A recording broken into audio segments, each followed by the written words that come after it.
और एक्सपायरेशन थोड़ा सा उसको देख लें दोबारा से। जो मेन इसकी हेडिंग्स हैं इंस्पायरेशन के अंदर, जैसे नेगेटिव प्रेशर ब्रीदिंग है। नेगेटिव प्रेशर ब्रीदिंग तब है जैसे हम कहते हैं कि जब volume of thoracic cavity increase होता है। Volume of thoracic cavity increase होगा कब होगा? जब एक्सटर्नल इंटरकोस्टल मसल्स में कॉन्ट्रैक्शन होगी तो rib cage and sternum moves upward.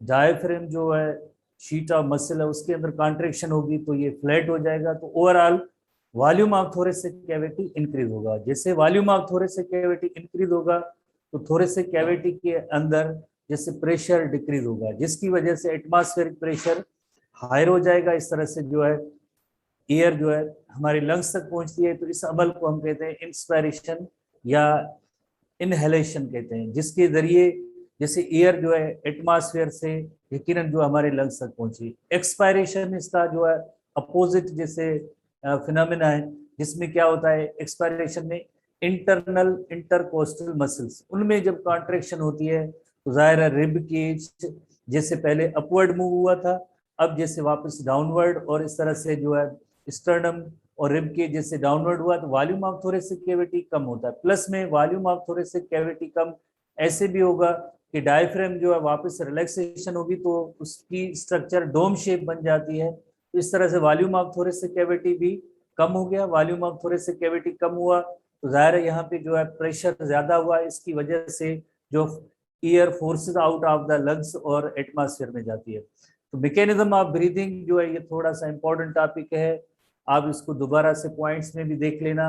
और इससे रिलेटेड क्वेश्चन भी इंपॉर्टेंट होते हैं, जैसे इंस्पायरेशन में कौन सी मसल्स कॉन्ट्रैक्शन होती है, कौन सी रिलैक्स होती है, वॉल्यूम ऑफ थोरेसिक कैविटी कब बढ़ता है। तो इस तरह की जो कुछ जो पॉइंट्स होंगी यकीनन तो आप इसको आप याद करेंगे विद रेफरेंस टू कॉन्ट्रैक्शन और रिलैक्सेशन ऑफ द मसल्स। कौन सी मसल्स हैं, जैसे एक इंटरनल और एक्सटर्नल इंटरकोस्टल मसल्स हैं और दूसरे डायफ्राम है। डायफ्राम और इन मसल्स की कॉम्बिनेशन से जैसे ब्रीदिंग मैकेनिज्म हुई थी। उसके बाद जैसे हमारे एनटीबी की बुक के अंदर जैसे नेक्स्ट हेडिंग जो है रेस्पिरेटरी वॉल्यूम है। रेस्पिरेटरी वॉल्यूम जैसे आप जैसे सबको पता है कि जैसे कोविड की जैसे सीजन चल रही है तो उसमें आपने जैसे एक चीज देखी होगी कि जैसे ब्रीदिंग क्या रेट है, ब्रीदिंग का रेट क्या है, या इंस्पिरेशन या एक्सपिरेशन हो रही है या नहीं हो रही है। तो इस वॉल्यूम ऑफ एयर कितनी इंस्पायरेशन हो रही है कितनी एक्सपायरेशन हो रही है, इसको जैसे मॉनिटर किया जाता है, एक स्क्रीन पे मॉनिटर किया जाता है। स्पायरोमीटर उस इंस्ट्रूमेंट का नेम होता है, जिससे ये पता चलता है कि कितना वॉल्यूम ऑफ एयर जो है उसकी जो इंस्पायरेशन या इनहेलेशन का अमल हुआ है या एयर अंदर आई है, कितनी एयर जो है वो जो है बाहर जा रही है। तो इसे स्पायरोमीटर कहते हैं। स्पायरोमीटर की एक स्क्रीन होती है और इस स्क्रीन के अंदर जो है ये सारी चीजें जैसे दिखाई जाती हैं, मॉनिटर की जाती है। तो मेडिकल साइंसेज में स्पायरोमीटर का जो है कितनी जैसे एयर की इनहेलेशन या एक्सहेलेशन हो रही है डिफरेंट सिचुएशन में। जैसे कभी कभार लंग्स जैसे किसी पर्सन के वेरियस डिसऑर्डर की वजह से काम करना छोड़ देते हैं तो उसकी जो वॉल्यूम को देखा जाता है।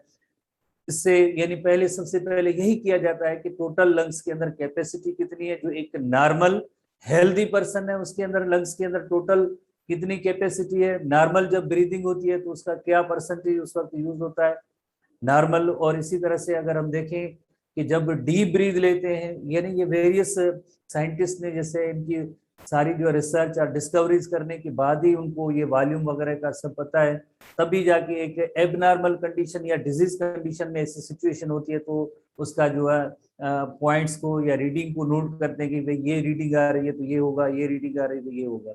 ठीक है, जैसे ब्लड प्रेशर है, हर तरह के ऐसे इंस्ट्रूमेंट्स हैं।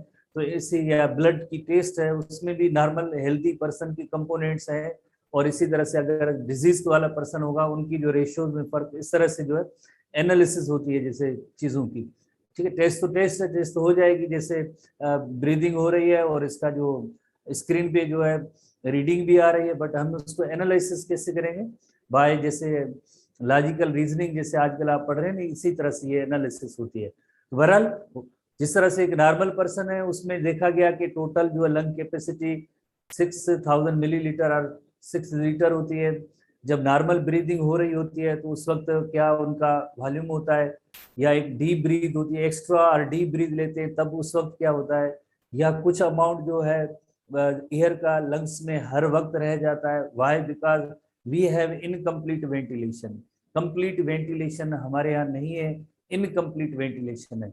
इनकम्प्लीट वेंटिलेशन का मतलब ये होता है मुकम्मल तौर पे हमारे लंग्स कभी भी खाली नहीं होंगे, तो या इसे हम कहेंगे, या मुकम्मल जैसे हम भर जाएं इसे, तो ये भी ऐसे नहीं है। तो ये थोड़ी सी एयर का वॉल्यूम रह जाता है जब एक्सपायरेशन होती है, तो उसे रेजिडुअल वॉल्यूम कहेंगे। चार ऐसे टर्म्स हम सीखेंगे, एसटीबी में भी टर्म्स हैं एज वेल एज एनटीबी में भी टर्म्स हैं, और इनका जो है वॉल्यूम कितना है, यानी वो फिगर्स है, वो चीजें आपको याद करनी है। जैसे अगर हम सबसे पहले अगर एक डायग्राम को देखते हैं, एक इलस्ट्रेशन को देखते हैं, जैसे ये टोटल लंग के आपके पास ऐसा यकीनन जैसे तो होगा,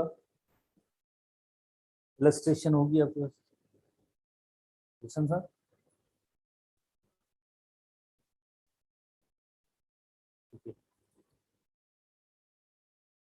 आपके पास यकीनन ऐसी इलस्ट्रेशन एक होगी जिसमें आपने देखा होगा कि जैसे ये वाई एक्सिस के अंदर जैसे 6000 मिलीलीटर में ये दिखाया गया है, और ये एक्स एक्सिस टाइम को शो कर रहा है। तो इस हवाले से जैसे आप देखें, ये है टोटल लंग कैपेसिटी।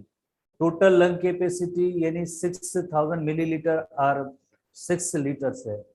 इसमें आप जैसे देखें, एक पर्सन कोई नॉर्मल हेल्दी पर्सन है, तो उस वक्त यानी कितना वॉल्यूम का, एयर का जो वॉल्यूम है वो इनहेलेशन जैसे हो रही है, टेकिंग इन ऑफ एयर हो रही है, तो ये बहुत ही एक छोटा सा वॉल्यूम होगा। और इस वॉल्यूम को हम कहते हैं, जैसे हमारे एसटीबी के अंदर एक अलग से फिगर है, एसटीबी में और एनटीबी में अलग है। तो बहरहाल आप थोड़े से एनटीबी को फोकस करेंगे, थोड़ी से वॉल्यूम में पॉइंट्स में थोड़ा सा फर्क है। इसे हम कहेंगे टाइडल वॉल्यूम कहेंगे। जो टाइडल वॉल्यूम जो होता है, टाइडल वॉल्यूम ओनली 500 मिलीलीटर है, 500 millilitre, that is called tidal volume.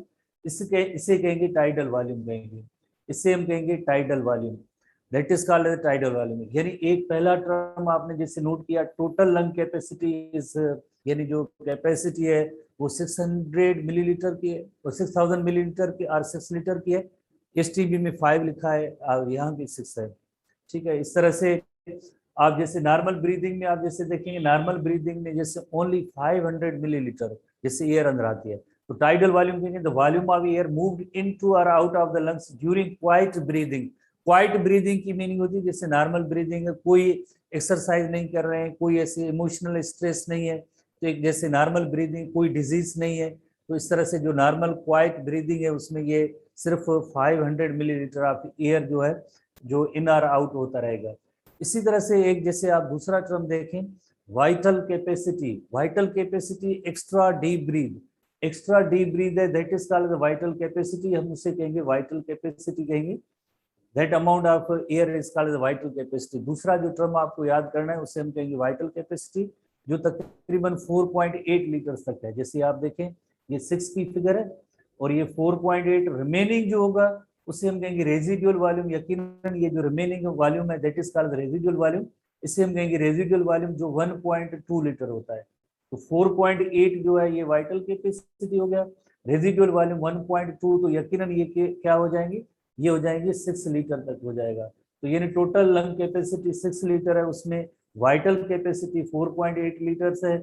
Vital capacity that is the 4.8 litre, यानी एक्स्ट्रा और डीप ब्रीथ लेते हैं तो जाहिर है उसकी कैपेसिटी लंग्स की ज्यादा हो जाएगी, ज्यादा इंस्पायरेशन, एयर ज्यादा आ रही है और बाहर जा रही है। बट हमेशा जैसे आप देखें, थोड़ा सा अमाउंट हर वक्त ब्रीदिंग के दौरान जो रह जाता है लंग्स के अंदर, लंग्स मुकम्मल तौर पे खाली नहीं होते हैं हर बार, तो उस अमाउंट को हम कहेंगे रेजिडुअल वॉल्यूम, वर्ड से दायरा रेजिडुअल वॉल्यूम कहेंगे, दैट इज 1.2 लीटर।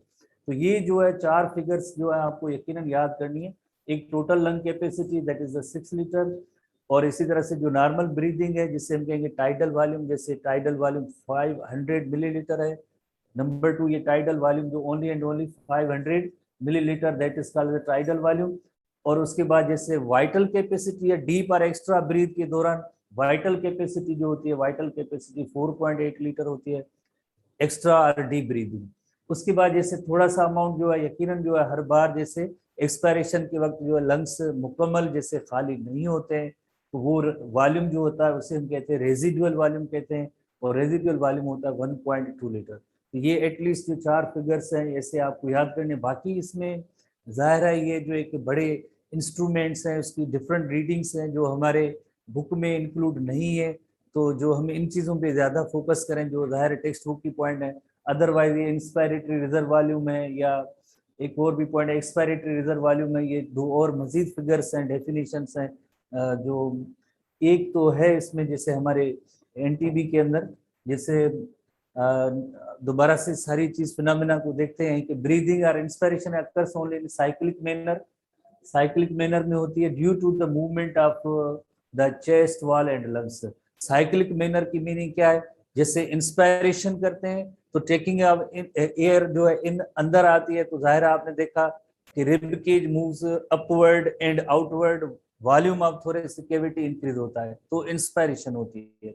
और जब एक्सपायरेशन होगी यकीनन तो वॉल्यूम ऑफ थोरेसिक कैविटी जो है डिक्रीज हो जाएगा, कम हो जाएगा, प्रेशर ज्यादा होगा, इसकी वजह से एयर जो है forces out of the lungs.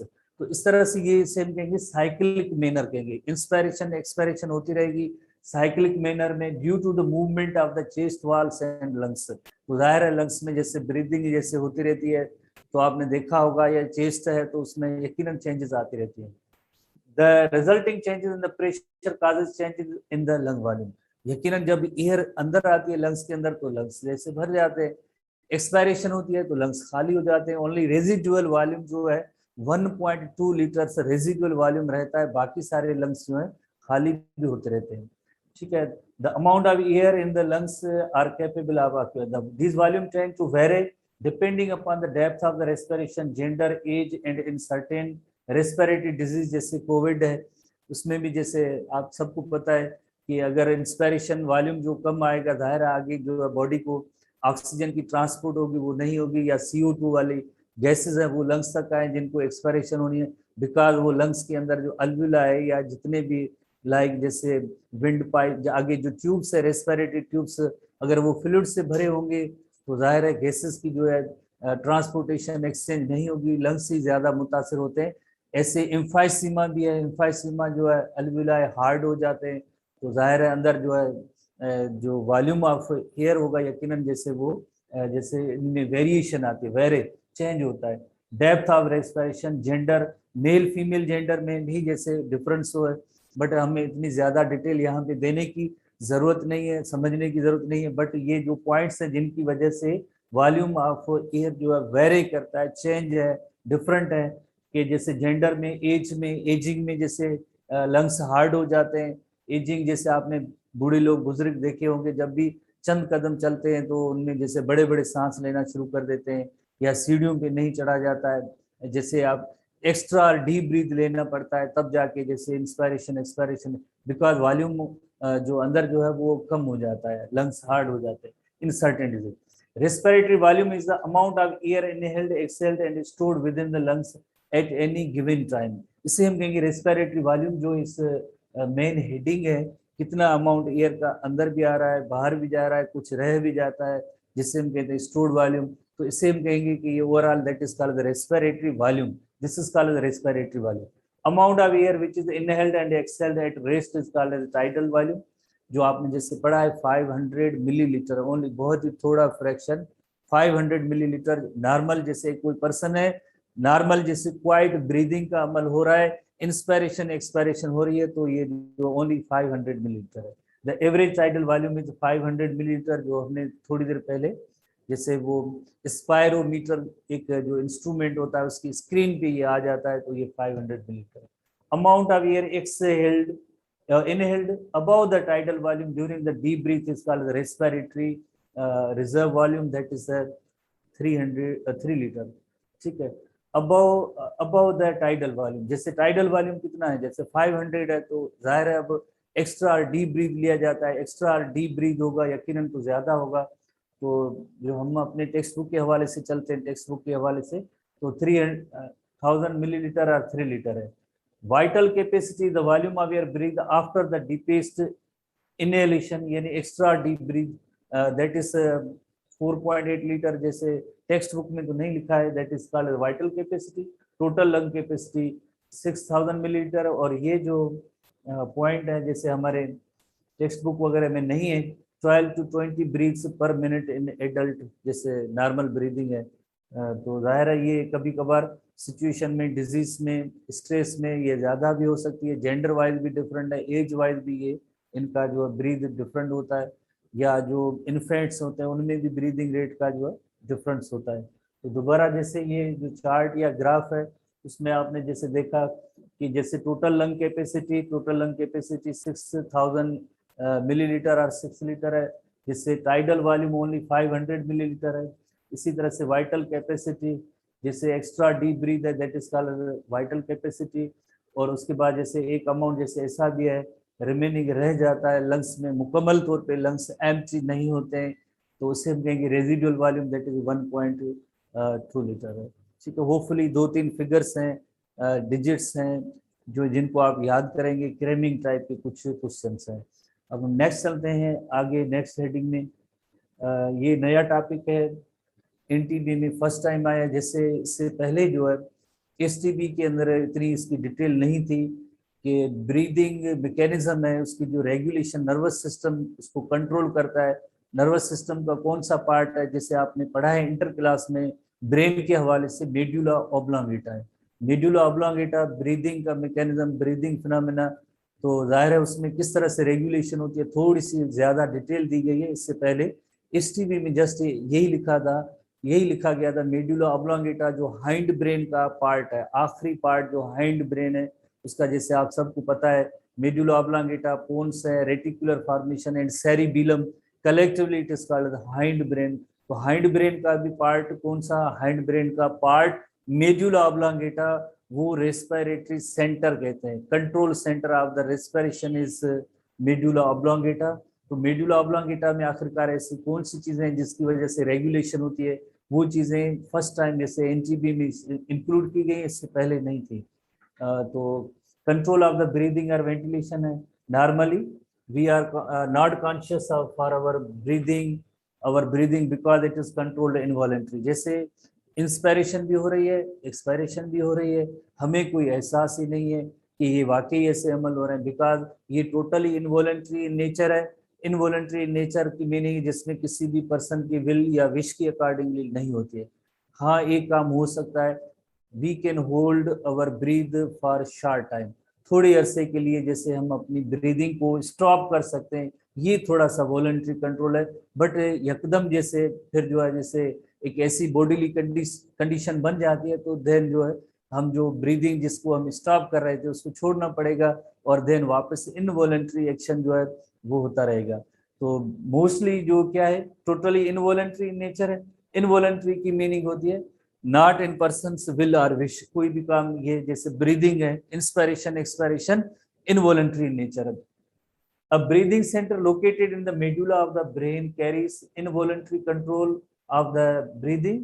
एक इसमें ventral portion of the breathing, ventral portion of the breathing, दो ऐसे रीजन्स हैं, एक डार्सल है, दूसरा वेंट्रल है। बट फिगर्स वगैरह हमारे एनटीबी में नहीं है, थोड़ी सी इनमें चेंज और डिफरेंस भी है। बट यहाँ पे अगर आपको ओरिजिनल चीज बताएंगे तो फिर कहेंगे ये क्या है, हम क्या पढ़ें, बुक क्या पढ़ें। जो बुक में चीजें मौजूद हैं आप उनको फॉलो करें, मैं ज्यादा नहीं बताऊंगा बिकॉज काफी सारे क्वेश्चन कहते हैं तो फिर हम क्या करें। ठीक है, तो जो चीजें बुक में लिखी गई हैं वही उनको देखना है। एक जैसे होता है जैसे ventral portion of the breathing centre to increase the rate of depth of inspiration, यानी वेंट्रल जो है, वेंट्रल नर्व्स का जो ग्रुप होता है यहाँ पे वो इंस्पायरेशन है, कौन से हैं हम आते हैं।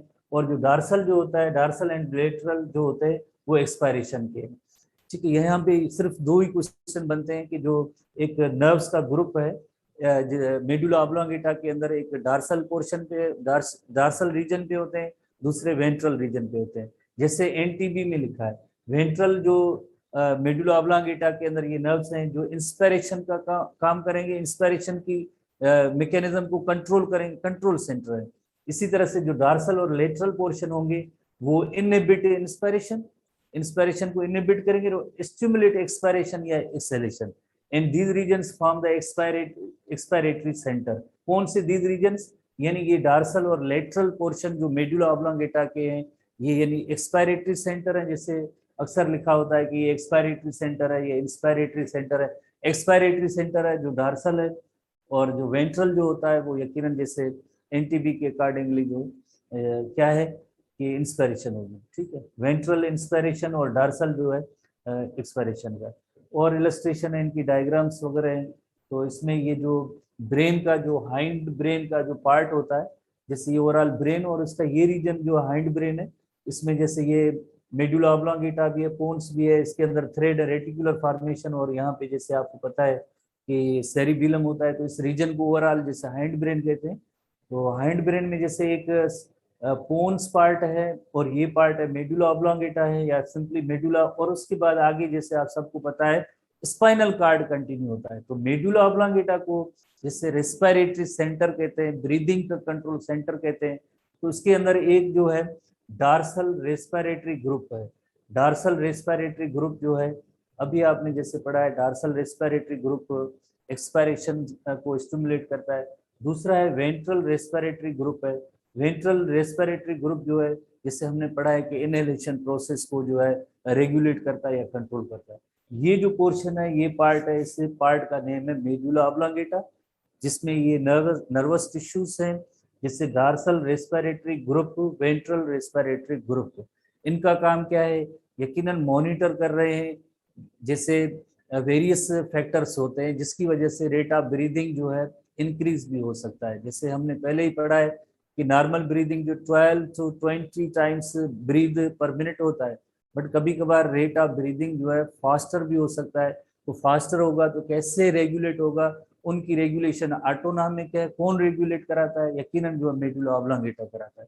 कैसे, जिस तरह से हमने जैसे फर्स्ट ईयर एसटीबी के अंदर जैसे टॉपिक मौजूद है कि जैसे ब्रेन का पार्ट कौन सा, मेडुला ऑब्लोंगेटा जो है कंट्रोल सेंटर है। उसकी जैसे सबसे पहले अगर कोई एक ऐसा स्टिमुलस मिलता है, जैसे स्टिमुलस किस सूरत में होता है, जैसे कीमो रिसेप्टर्स भी होते हैं जो मॉनिटर कर रहे होते हैं। कीमो रिसेप्टर मॉनिटर किस चीज का करेंगे, हाइड्रोजन आयन कंसंट्रेशन या कार्बन डाइऑक्साइड की कंसंट्रेशन होगी। हाइड्रोजन आयन कंसंट्रेशन या कार्बन डाइऑक्साइड कंसंट्रेशन, ये स्टिमुलस होता है। Stimulus is detected by the receptors. Receptors कौन से होते हैं, रिसेप्टर्स होते हैं कीमो रिसेप्टर्स होते हैं या बैरो रिसेप्टर्स होते हैं। कीमो और बैरो रिसेप्टर, ये इनका काम क्या होगा, यकीनन इंफॉर्मेशन भेजना। इंफॉर्मेशन किसको भेजना, कंट्रोल सेंटर को भेजना काम होता है इनका। कंट्रोल सेंटर क्या है, medulla oblongata. Medulla oblongata is control centre for breathing. तो यानी अब मेडुला ऑब्लोंगेटा को पता चल गया है कि ब्लड के अंदर कार्बन डाइऑक्साइड ज्यादा है, for example hydrogen ion concentration ज्यादा है।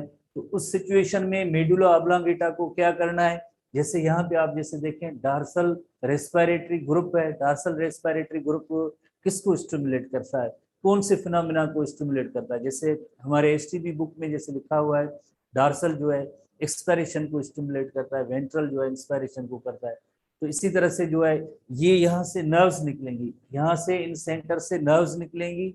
फ्रेनिक नर्व भी कहते हैं, वेगस नर्व भी कहते हैं, थोरेसिक नर्व जो होती है वो जाके ओवरऑल जो हमारे डायाफ्रेम इंटरकोस्टल मसल्स हैं, इनको जाके कमांड्स देते हैं। और देन क्या होगा, यकीनन जो है फास्टर और डीप ब्रीदिंग होगी, और जो ब्लड के अंदर जो कार्बन डाइऑक्साइड पड़ा था वो जल्दी से जैसे रिमूव हो जाता है। तो ये यकीनन जो नर्व्स के जरिए मेडुला ऑब्लोंगेटा में यहाँ से जो मैसेजेस जाएंगे वो नर्व्स के जरिए जाएंगे। किसके पास जाएंगे, जो इफेक्टर ऑर्गन्स हैं। इफेक्टर ऑर्गन्स कौन से होंगे, इफेक्टर ऑर्गन यकीनन जो है इंटरकोस्टल मसल्स हैं। इंटरकोस्टल मसल्स हैं जो कल भी हमने पढ़ा था, या डायफ्रेम है, ये जो है यहाँ के जो है इफेक्टर ऑर्गन्स होंगे। और इफेक्टर ऑर्गन्स की वजह से यकीनन क्या होगा, रेस्पॉन्स ये होगा कि फास्टर और डीप ब्रीदिंग होगी, फास्टर और डीप ब्रीदिंग होगी, जिसकी वजह से ये इसका हुआ रेस्पॉन्स हुआ।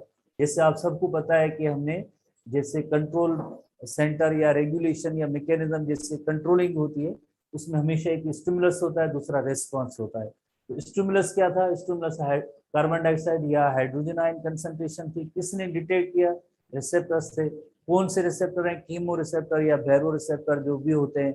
तो कीमो और बैरो रिसेप्टर इन्होंने क्या किया, इन्होंने इंफॉर्मेशन जो दी थी वो किसको दी थी, इंफॉर्मेशन जो इन्होंने मेडुला ऑब्लांगेटा या कंट्रोल सेंटर को दी।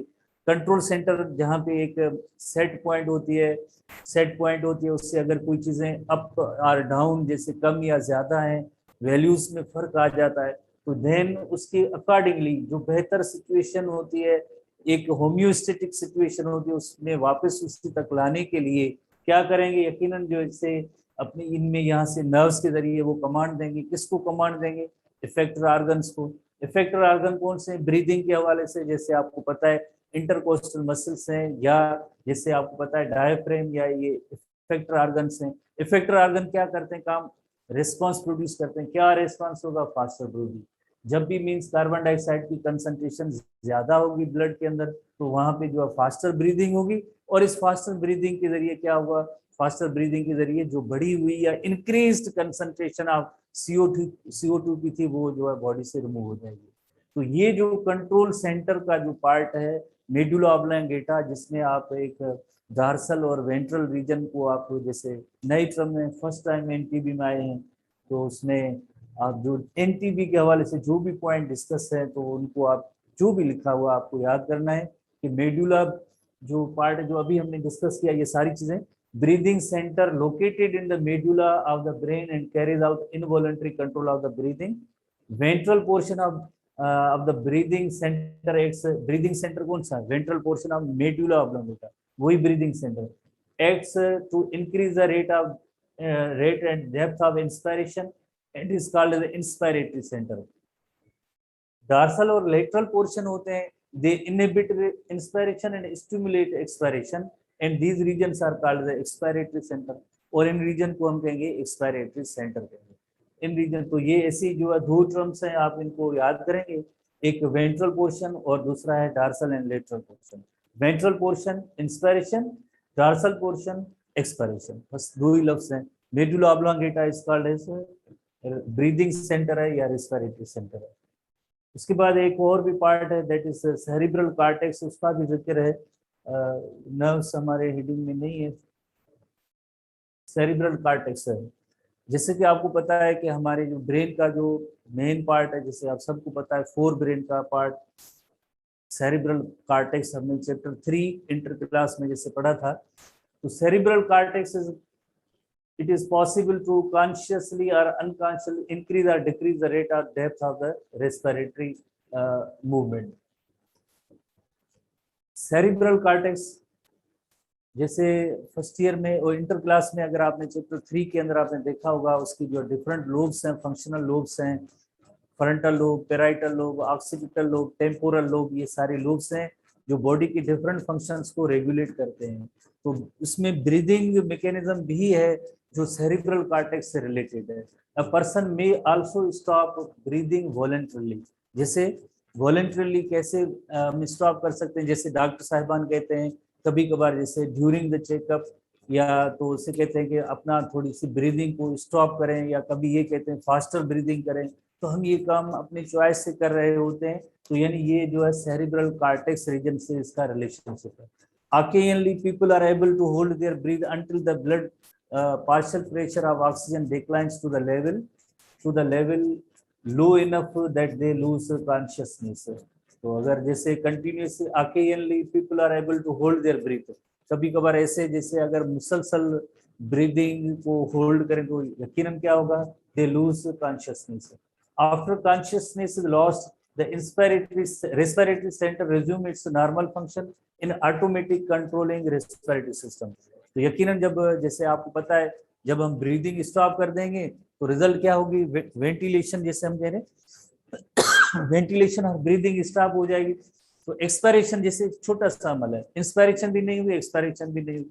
एक्सपायरेशन नहीं होगी तो उसका मतलब क्या हुआ, एक्सपायरेशन नहीं होगी उसका मतलब ये हुआ कि टिश्यूज के अंदर जो कार्बन डाइऑक्साइड की कंसंट्रेशन थी वो बढ़ गई है, टिश्यूज के अंदर कार्बन डाइऑक्साइड की कंसंट्रेशन बढ़ गई है। फिर क्या होगा उसका, यानी कंट्रोल सेंटर को ये पता चल जाएगा कि ब्लड के अंदर, फ्लूइड्स के अंदर कार्बन डाइऑक्साइड की कंसंट्रेशन ज्यादा है। ऐसी सिचुएशन में जैसे ऑटोनॉमिक जो हमारा नर्वस सिस्टम है, ब्रीदिंग मैकेनिज्म है, वो स्टार्ट हो जाएगा। स्टार्ट होगा कैसे, जाहिर है वो इंटरकोस्टल मसल्स हैं, डायफ्रेम है, इनको जैसे कमांड्स या ऑर्डर्स देंगे, फ्रेनिक नर्व है, वेगस नर्व है, थोरेसिक नर्व्स हैं, और देन फास्टर ब्रीदिंग दोबारा से स्टार्ट हो सकती है। तो respiratory centre resume it's normal function in automatically controlling, automatically जैसे ऑटोमेटिकली कौन से नॉर्मल, जैसे नॉर्मल ब्रीदिंग जैसे वो होने का अमल शुरू होगा। जैसे अगर हम ब्रीदिंग स्टॉप भी कर देंगे तो उसके बाद थोड़ी देर के बाद जैसे वापस स्टार्ट भी हो जाती है। इसके अलावा ब्रीदिंग के हवाले से इमोशंस का भी एक जैसे जैसे आप सबको पता है लिम्बिक सिस्टम हमने पढ़ा है, लिम्बिक सिस्टम नर्वस सिस्टम के अंदर इमोशन से रिलेटेड है। जैसे इमोशन से रिलेटेड है, जैसे कभी कोई भी पर्सन जैसे नाराज होते हैं तो जिस तरह से, या गुस्से में होते हैं, या लड़ाई झगड़ा हो जाता है, ऐसी स्ट्रेस की सिचुएशन आती है, तो यकीनन जो ब्रीदिंग रेट जो है वो फास्टर हो जाता है, फास्टर होता है। तो इस ब्रीदिंग रेट फास्टर इस वक्त क्यों होता है, वो लिम्बिक सिस्टम कंट्रोल करता है। लिम्बिक सिस्टम जिसमें थैलेमस, हाइपोथैलेमस है, अमाइगडाला, हिप्पोकैम्पस, ये पार्ट होते हैं। जैसे इंटर क्लास इन्होंने पढ़ा है ब्रेन की ये पार्ट, ये जो है ब्रीदिंग मैकेनिज्म जैसे इमोशंस में जैसे वेरी फास्ट होती है तो उसको जो है लिम्बिक सिस्टम ही रेगुलेट करता है, अफेक्ट्स द रेस्पिरेटरी सिस्टम। तो आप जैसे फर्स्ट ईयर के फिलहाल स्टूडेंट जो है जो हाफ एंट्री के हैं, तो इमोशन एक टर्म है, दूसरा लिम्बिक सिस्टम, ये आप नोट करेंगे। बाकी इंटर क्लास के स्टूडेंट है उन्होंने पढ़ा हुआ है, बट जब आप भी जैसे आएंगे इंटर क्लास में और ये ब्रेन की पार्ट पढ़ लेंगे तो आपको भी अंदाजा हो जाएगा। फिलहाल तो इतना हमारे पास टाइम नहीं है, फिर भी कोशिश करते हैं कि लिम्बिक सिस्टम के बारे में थोड़ा बताया जाए कि इसमें होता क्या है। एरिया ऑफ द ब्रेन है मोस्ट हैवीली, जैसे जिसमें एक है वेरी कॉम्प्लेक्स है, हाइपोथैलेमस है, थैलेमस है, अमाइगडाला है, हिप्पोकैम्पस है। ये जैसे hypothalamus play role in activation of sympathetic nervous system which is part of the emotional reaction. जैसे आप स्टूडेंट्स को याद होगा चैप्टर 3 में सिंपैथेटिक नर्वस सिस्टम क्या होता है, एक होता है पैरासिम्पैथेटिक नर्वस सिस्टम होता है जो नॉर्मल हम जैसे बैठे हैं, नॉर्मल रिलैक्स स्टेट के जो फंक्शन परफॉर्म हो रहे हैं, एक्टिविटीज हो रही है, तो उसे हम कहेंगे पैरासिम्पैथेटिक। फाइट और फ्लाइट की सिचुएशन होती है ना, उसे हम कहते हैं सिंपैथेटिक। सिंपैथेटिक जैसे नर्वस सिस्टम है तो ये इसको जो एक्टिवेट करता है। जो थैलेमस पार्ट होता है serve as a sensory relay centre, its neuron project signal to both the amygdala and higher cortical region for further processing. Relay centre, hypothalamus relay centre, relay centre कौन से, जैसे breathing mechanism को बढ़ाने के लिए जैसे जो पार्ट्स हैं उनके लिए कमांड या ऑर्डर भी जैसे वो देंगे, तो थैलेमस पार्ट उसका बहुत इंपॉर्टेंट रोल है। और उसके बाद amygdala plays role in the processing of emotional information and sending the information to the cortical structure. आप फर्स्ट ईयर के स्टूडेंट को ये चीजें नहीं समझ में आएंगी। अमाइगडाला क्या रोल प्ले करता है, इमोशनल इंफॉर्मेशन, यानी किस तरह की इमोशनल इंफॉर्मेशन है, वो सब ये ऑटोमेटिकली होते रहेंगे, हमें एहसास नहीं होता है, बट ये काम जो होता है इस अमाइगडाला को होता है कि जिस तरह से कितने लेवल की स्ट्रेस है, किस तरह की स्ट्रेस है, रोया ज्यादा जाए, ब्रीदिंग फास्ट हो जाए, जो कुछ भी है वो सब जो है अमाइगडाला बताता है। ठीक है, processing emotional information and sending that information to the cortical structure. आखिर में जैसे hippocampus integrates emotional experience with cognition. Hippocampus जैसे आपको पता है खास तौर पे इसका एक बहुत इंपॉर्टेंट रोल है। अगर फुल एंट्री के बताएं कि हिप्पोकैम्पस का काम क्या है, टाइप करेंगे जो आपने चैप्टर 3 में पढ़ा है। यासिन साहब, लॉन्ग टर्म मेमोरी, एग्जैक्टली आप स्टूडेंट्स को याद है, लॉन्ग टर्म मेमोरी, एक शॉर्ट टर्म मेमोरी, दूसरी long term memory. Long term memory is hippocampus integrates emotional experience. Emotional experience जाहिर है जैसे पर्सन, हर पर्सन की जैसे इमोशन होते हैं, खुशी गमी जो कुछ भी है, तो यानी वो एक्सपीरियंस, इमोशनल एक्सपीरियंस दूसरे लफ्जों में वो मेमोरीज है, इमोशनल एक्सपीरियंस, वो ये उसका सेंटर क्या होता है, हिप्पोकैम्पस होगा। तो इन सारी चीजों को कलेक्टिवली लिम्बिक सिस्टम कहते हैं। देन जो ब्रीदिंग रेट भी बढ़ सकता है, तो ब्रीदिंग में हाइपोथैलेमस है, थैलेमस का पार्ट होता है, अमाइगडाला का भी काम होता है और हिप्पोकैम्पस का भी काम। तो कोई इसकी डिटेल आपको याद नहीं करनी है, नहीं समझना है, जस्ट आपको जैसे एक सिंगल वर्ड याद करना है, जैसे आप नोट करना है कौन सा सिंगल वर्ड था या टर्म था वो टर्म था कि emotions acting through limbic system of the brain can also affect the respiratory system. तो इमोशंस और लिम्बिक सिस्टम दो की टर्म है, इनको आप याद करेंगे। लिम्बिक सिस्टम के कंपोनेंट्स आप जब हाफ इंट्री वाले जब फुल इंट्री में आएंगे तब आप इसको पढ़ लेना या समझ लेना।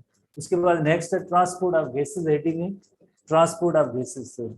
जैसे यकीनन जैसे आपको पता है कि जैसे ब्रीदिंग का मैकेनिज्म, ब्रीदिंग मैकेनिज्म तो ये है, वेंटिलेशन मैकेनिज्म ये है कि एटमॉस्फेयर से एयर लंग्स तक आए, बट यहाँ पे लंग्स के अंदर एयर तो आ गई, इसमें ऑक्सीजन तो मौजूद है, बट इसकी आगे ट्रांसपोर्ट होनी है। कहाँ पे ट्रांसपोर्ट होनी है? ट्रांसपोर्ट होनी है वेरियस पार्ट्स तक होनी है, सेल्स तक होनी है, टिश्यूज तक होनी है, जहाँ पे सेल्यूलर रेस्पिरेशन हो रही है। तो किसके जरिए ट्रांसपोर्ट होगी? यकीनन ब्लड के जरिए ट्रांसपोर्ट होगी।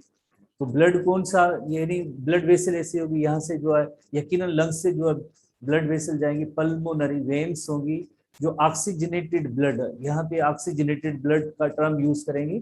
ये ऑक्सीजनेटेड ब्लड जो है हार्ट के लेफ्ट एट्रियम में जाता है, then left ventricle, then aorta और systemic aorta, then all parts of the body.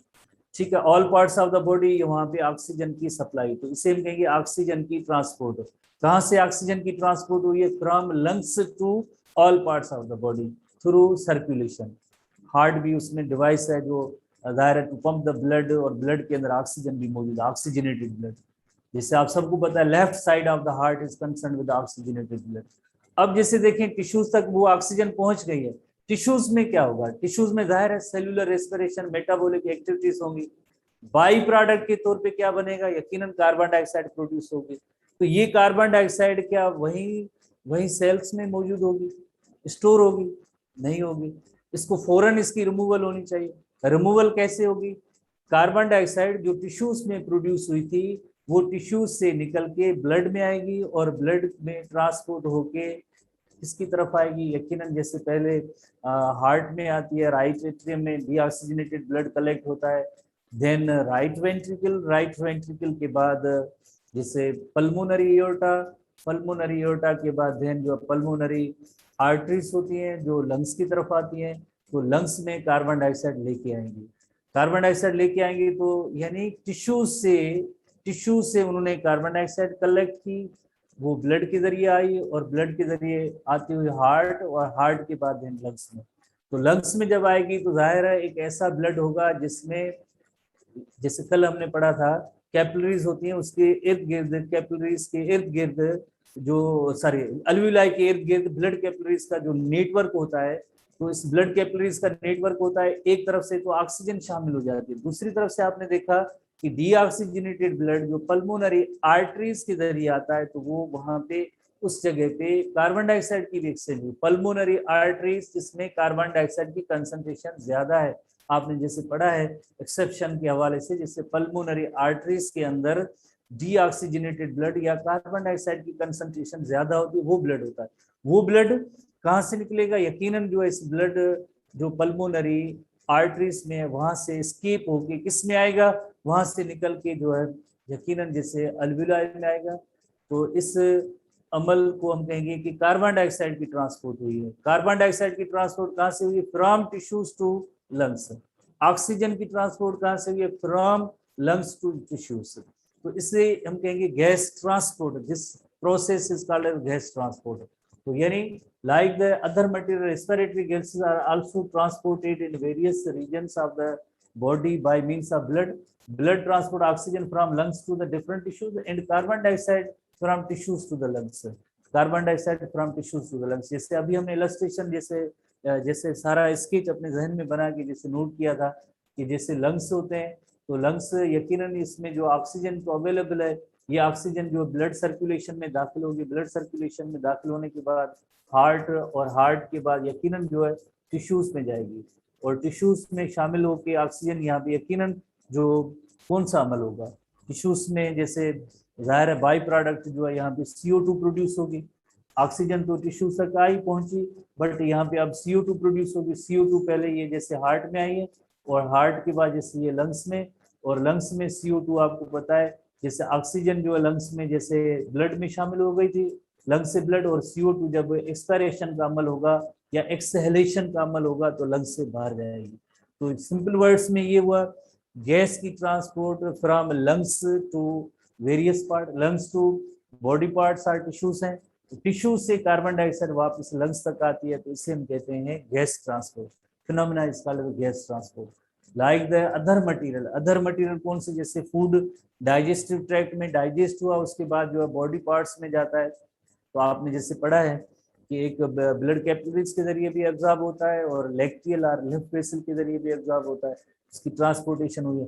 But gases की कैसे ट्रांसपोर्ट हुई है, गैसेस की ट्रांसपोर्ट अब किस फॉर्म में होगी, ये डिटेल हेडिंग है हमारे रेस्पिरेटरी सिस्टम के हवाले से। तो सबसे पहले जैसे हम पढ़ेंगे, नोट करेंगे कि transport of oxygen in blood पढ़ेंगे और उसके बाद ट्रांसपोर्ट ऑफ कार्बन डाइऑक्साइड पढ़ेंगे। Transport of oxygen, 97% oxygen carried by the RBCs. RBC जैसे क्यों RBC, you know very well, RBC जैसे रेड ब्लड कार्पस्कल्स हैं, उसके अंदर उसकी ऑर्गेनाइजेशन को देखा जाए तो यकीनन उसके अंदर हीमोग्लोबिन पार्ट है। हीमोग्लोबिन जिसके अंदर जैसे एक पार्ट होता है ग्लोबिन पार्ट होता है, जो प्रोटीन पार्ट होता है, जिसकी जैसे 4 चेन ऐसी होती हैं, और बाकी जैसे जो हीम ग्रुप होता है, जो आयरन कंटेनिंग ग्रुप होता है, आयरन कंटेनिंग ग्रुप है तो ऑक्सीजन की उसके साथ अफिनिटी होती है, तो इसके जरिए ऑक्सीजन की ट्रांसपोर्टेशन ज्यादातर आरबीसी हीमोग्लोबिन के जरिए होती है, 97%। जैसे ये टोकन टाइप के सवाल हैं, क्वेश्चन है जो आप याद करेंगे, 97% carried by the RBC as oxy haemoglobin while 3% is transported dissolved oxygen in the plasma। तो जस्ट 2 फिगर्स हैं, टोकन टाइप का क्वेश्चन है तो आप याद करेंगे। At its high partial pressure oxygen binds to haemoglobin. जैसे केमिस्ट्री के अंदर यकीनन आपने पार्शियल प्रेशर का एक टर्म पढ़ा होगा कि जैसे मिक्सचर ऑफ गैसेस होती है, जैसे air is mixture of gases, उसमें इंडिविजुअल गैस जैसे उसका भी एक प्रेशर होता है, that is called as partial pressure, उसे हम कहते हैं गैसेस का।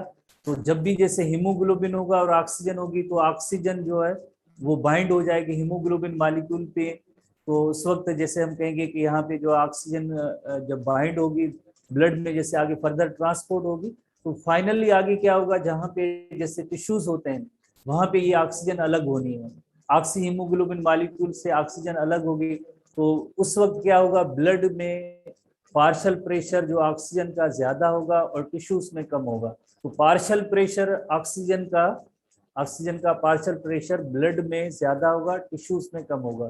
तो हायर टू लोअर जो पार्शियल प्रेशर, ये ऑक्सीजन गैस जब देन मूव करेगी किसकी तरफ, ब्लड से टिश्यूज की तरफ। इसी तरह से टिश्यूज में कार्बन डाइऑक्साइड की कंसंट्रेशन भी होती है जो हायर होती है, वहां पे higher partial pressure of carbon dioxide होगा टिश्यूज में, तो वो टिश्यूज से निकल के देन ब्लड में शामिल होती है, तो ब्लड में कार्बन डाइऑक्साइड का लोअर पार्शियल प्रेशर होगा, तो यकीनन उसके जरिए जैसे ये उसकी एक्सचेंज का अमल होता है। तो binding is reversible that occurs in the lungs in the presence of enzyme carbonic anhydrates. Detail में हम आते हैं कि ये किस तरह से जो है हीमोग्लोबिन के साथ बाइंड हो, इतनी डिटेल नहीं, कार्बन डाइऑक्साइड की डिटेल है। और एंजाइम चैप्टर में फर्स्ट ईयर में अभी एनटीबी का जो टॉपिक आया था एंजाइम, उसमें कार्बोनिक एनहाइड्रेट्स में ये भी पार्ट मौजूद था, जो अगर आप स्टूडेंट्स को याद है फर्स्ट ईयर के टेक्स्ट बुक में एंजाइम सेक्शन में कार्बोनिक एनहाइड्रेट्स का काम ये भी आया था कि कौन सा काम, कि बाइंडिंग ऑफ जैसे oxygen with haemoglobin is carbonic anhydrates, ये उस कार्बोनिक एनहाइड्रेट्स का रोल है। एंजाइम चैप्टर के सेक्शन में आप थोड़ा सा देख लेना दोबारा से। Each molecule of haemoglobin can bind with 4 molecules of oxygen to oxy haemoglobin. Very simple सी चीजें हैं कि ऑक्सीजन जैसे 4 जिस तरह से आयरन कंटेनिंग हीम ग्रुप है, आयरन अफिनिटी होती है, तो जाहिर है ऑक्सीजन की आयरन के साथ अफिनिटी, तो 4 एक हीमोग्लोबिन का मॉलिक्यूल, एक हीमोग्लोबिन का मॉलिक्यूल 4 ऑक्सीजन मॉलिक्यूल के साथ बाइंड होगा। तो जैसे आपको पता है हीमोग्लोबिन और ऑक्सीजन जब बाइंड होते हैं तो उसे कहते हैं ऑक्सीजन सैचुरेशन कहते हैं। सैचुरेशन टर्म जब आपको याद है एंजाइम के हवाले से आपको स्टूडेंट्स को याद होगा, जब सबस्ट्रेट सारी सबस्ट्रेट एक्टिव साइट को ऑक्यूपाई करें, जितने अवेलेबल एंजाइम उनकी एक्टिव साइट अवेलेबल है वो जब ऑक्यूपाई करते हैं तो हम उसे कहते हैं जैसे एंजाइम जो सैचुरेशन एक टर्म वर्ड यूज होता है सैचुरेशन। तो इसी तरह से जितने भी जैसे जैसे हीमोग्लोबिन मॉलिक्यूल है 4 उसमें हीम कंटेनिंग ग्रुप है, चारों में जाहिर है 4 ऑक्सीजन के मॉलिक्यूल जब शामिल हो जाएंगे ऐड हो जाएंगे, ऑक्सी हीमोग्लोबिन मॉलिक्यूल बनेगा। ऑक्सी हीमोग्लोबिन मॉलिक्यूल बनेगा तो इसे मिलेगी ये ऑक्सीजन सैचुरेशन है, बिकॉज जैसे एक हीमोग्लोबिन HB उसमें 4 हीम ग्रुप है। बहरहाल वेरी सिंपल सी है, HB+4O2 HB4O2 यानी 4 ऑक्सीजन मॉलिक्यूल को कैरी करने की जैसे इनमें सलाहियत है। और STB के अंदर जैसे आप एक टर्म भी है, पेज नंबर है 323 पेज पे बॉक्स भी मौजूद है, उसमें 323 अगर आपके पास मौजूद है ना बुक, तो उसमें आप जरा देखेंगे बॉक्स के अंदर जैसे मौजूद है, each haemoglobin molecule binds up to 4 oxygen molecule since there are about 280 million hemoglobin molecule, 280 million hemoglobin molecule in each RBC। एक आरबीसी के अंदर, सिर्फ एक आरबीसी के अंदर 280 million HB molecules, so each RBC is capable of carrying more than a billion molecule of oxygen। One RBC होगा, एक RBC होगा, उसमें बिलियंस ऑफ ऑक्सीजन ट्रांसपोर्ट करने की उनमें सलाहियत है वन आरबीसी के अंदर। बिकॉज एक जैसे आरबीसी के अंदर आपने तादाद देखा 280 मिलियन हीमोग्लोबिन मॉलिक्यूल होते हैं। एक हीमोग्लोबिन मॉलिक्यूल के अंदर 4 ऑक्सीजन के जैसे मॉलिक्यूल है वो बाइंड कर सकते हैं। तो यही सेम इक्वेशन है, HB+4O2 एक यानी हीमोग्लोबिन मॉलिक्यूल होगा, उसमें 4 ऑक्सीजन के मॉलिक्यूल ये बाइंड होंगे तो HB4O2 जैसे बनता है। और this ability of haemoglobin bind with oxygen is called oxygen carrying capacity of the blood, oxygen carrying capacity of the blood. इस प्रॉपर्टी को जैसे हम देंगे ऑक्सीजन कैरिंग कैपेसिटी है। अच्छा, अभी टाइम थोड़ा कम में है, फिजिक्स का क्लास होना है, तो बेहतर ये होगा कि जैसे STB में लिखा हुआ है कि हीमोग्लोबिन में पिगमेंट है, दूसरी मायोग्लोबिन, उसका डिस्टिंग्विश ले लेते हैं जो हमारे NTB में बहुत ही अच्छा जैसे टेबुलेटेड चार्ट में है। बाकी रिमेनिंग जैसे gas transport, carbon dioxide transport है, वो थोड़ा सा लॉजिकल और थोड़ी सी आज स्टार्ट करेंगे तो फायदा कोई नहीं होगा। तो फिलहाल हम जो मायोग्लोबिन और हीमोग्लोबिन का एक छोटी सी हेडिंग है उसको डिस्कस करते हैं। मायोग्लोबिन और हीमोग्लोबिन NTB में बिल्कुल लास्ट पेज पे जैसे मौजूद है। मायोग्लोबिन और हीमोग्लोबिन का डिस्टिंग्विशिंग जैसे फर्क है, तो जैसे हीमोग्लोबिन आखिरी पेज है, जो respiratory system of main NTB में पेज नंबर है 15 पेज, उसमें ये चार्ट जो मौजूद है। तो इट कंसिस्ट ऑफ 4 हीमोग्लोबिन, 4 जैसे आपको पता है 4 जो है पॉलीपेप्टाइड चेन होती है 4, और बट मायोग्लोबिन में ओनली 1 जो है पॉलीपेप्टाइड चेन होती है। इससे टेबुलेटेड चार्ट में जो डिफरेंसेस दिए गए हैं याद करना पॉइंट टू पॉइंट जरूरी होता है। True false, true statement, false statement, moreover हर एक मॉलिक्यूल को समझने के लिए यह भी एक अच्छा तरीका होता है कंपैरेटिव चार्ट। तो इसी तरह से each molecule possesses 4 iron containing haem group, जाहिर है जब 4 पॉलीपेप्टाइड है 4 आयरन कंटेनिंग ग्रुप होंगे, हीम ग्रुप 4 ही है, इसमें एक है। Each molecule possesses only 1 iron containing group, that is called only 1 होगा।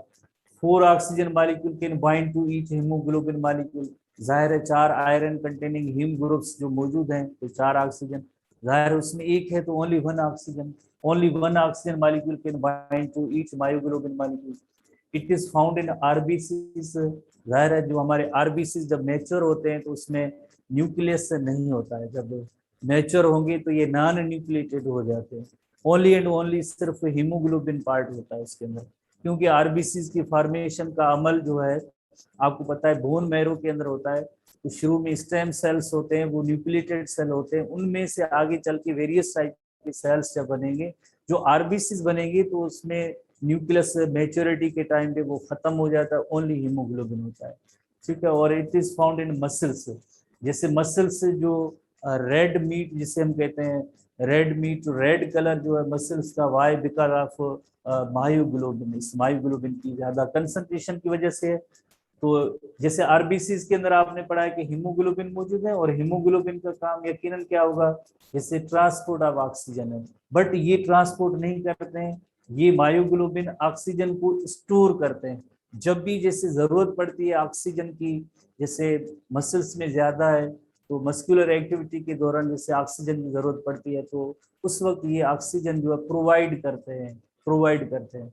तो it has less affinity with oxygen, it has more affinity with oxygen, tightly bound, जैसे हमारे एसटीबी बुक के अंदर लिखा है, it can tightly bind with muscles, more affinity with oxygen, loses oxygen at partial pressure of 6 Hg और ये partial pressure of 20 mm of Hg। Partial pressure जैसे थोड़ी देर हमने पहले पढ़ा कि जैसे ऑक्सीजन का जहाँ पे हायर पार्शियल प्रेशर होगा तो वहाँ से वो ऑक्सीजन लूज होके जो लोअर पार्शियल प्रेशर होगा उस तरफ टिश्यूज की तरफ जैसे मूव करते हैं। इसी तरह से जो कार्बन डाइऑक्साइड में भी हमने पढ़ा था पार्शियल प्रेशर ज्यादा से जो लोअर कंसंट्रेशन में इस तरह से आते हैं जहाँ पे जैसे ऑक्सीजन ऑक्सी हीमोग्लोबिन से ऑक्सीजन लूज होती है। तो बहरहाल तो ये टेबुलेटेड चार्ट के अंदर इनका डिफरेंस है जो आप टेक्स्ट बुक में मौजूद है। बाकी मॉलिक्यूल के हवाले से जैसे देखें तो ये एक जैसे ओनली एंड ओनली जैसे मायोग्लोबिन है जिसमें 1 पॉलीपेप्टाइड चेन है और उसमें जैसे एक ही जैसे हीम ग्रुप है जिसमें फेरस आयन भी मौजूद है। ये सेंट्रल पार्ट जैसे ये फेरस आयन है और ये जो पोरफायरिन रिंग है और इसके अंदर टेट्रापायरोल रिंग भी होती है जिससे आपने पढ़ा है टेट्रापायरोल रिंग पोरफायरिन रिंग है और ये हीम ग्रुप कहलाता है और ये पॉलीपेप्टाइड चेन है। ये जो है यकीनन मायोग्लोबिन है, मायोग्लोबिन का मॉलिक्यूल है और जो हीमोग्लोबिन मॉलिक्यूल होगा यकीनन तो उसमें 4 पॉलीपेप्टाइड की चेन है। 4 पॉलीपेप्टाइड में 2 अल्फा है 2 बीटा है और 4 जो है आयरन कंटेनिंग हीम ग्रुप्स हैं जिनके अंदर आयरन होता है। तो ये जैसे 1 2 3 4 2 बीटा 2 अल्फा चेन्स हैं पॉलीपेप्टाइड चेन्स हैं और इसके अंदर 4 जैसे हीम ग्रुप्स भी हैं, 4 ग्लोबिन प्रोटीन है, 4 जैसे ये हीम ग्रुप है और हीम ग्रुप के अंदर यकीनन क्या है आयरन कंटेनिंग ग्रुप है जो जिसकी ऑक्सीजन के साथ अफिनिटी होती है। तो इस तरह से जो है आप थोड़ी सी पॉइंट इतनी ज्यादा नहीं है, मायोग्लोबिन और हीमोग्लोबिन को आप खुद से ही देख सकते हैं। बाकी रिमेनिंग जैसे कार्बन डाइऑक्साइड की ट्रांसपोर्ट है वो थोड़ी डिटेल है वो हम जैसे कल पढ़ेंगे। तो myoglobin 1 polypeptide chain associated with iron containing structure only 1 haem group होता है। Iron can bind with 1 molecule of oxygen जैसे हीमोग्लोबिन में 4 थे। Found in skeletal muscle and the main reason why meat appears red, जो red meat जैसे because जिसमें ज्यादा myoglobin होगा तो मसल्स का कलर रेड होता है, red meat serve as an intermediate compound for the transfer of oxygen from hemoglobin to aerobic metabolic process for the muscle contraction। यानी ओनली एंड ओनली इसे स्टोर करते हैं, ऑक्सीजन को ट्रांसपोर्ट नहीं करते। जैसे आपने देखा लंग्स में जैसे ब्लड लंग्स हैं अल्वुलस और उसके इर्द गिर्द ब्लड कैपिलरीज हैं तो ब्लड के अंदर जैसे आरबीसीज हैं तो उसमें ऑक्सीजन उनके साथ बाइंड होती है। देन ऑक्सीजन आरबीसीज के जरिए जैसे आगे फर्दर जो है ट्रांसपोर्ट हो रही है हीमोग्लोबिन के जरिए ट्रांसपोर्ट। ये ट्रांसपोर्ट ऑफ ऑक्सीजन नहीं बट ये स्टोर कर लेते हैं और देन जो है वहां से रिलीज होता है। Myoglobin releases oxygen when the partial pressure of oxygen is below 20 mm of Hg। In this way stores oxygen in resting muscle only, releasing it when supplies of oxyhemoglobin has been exhausted।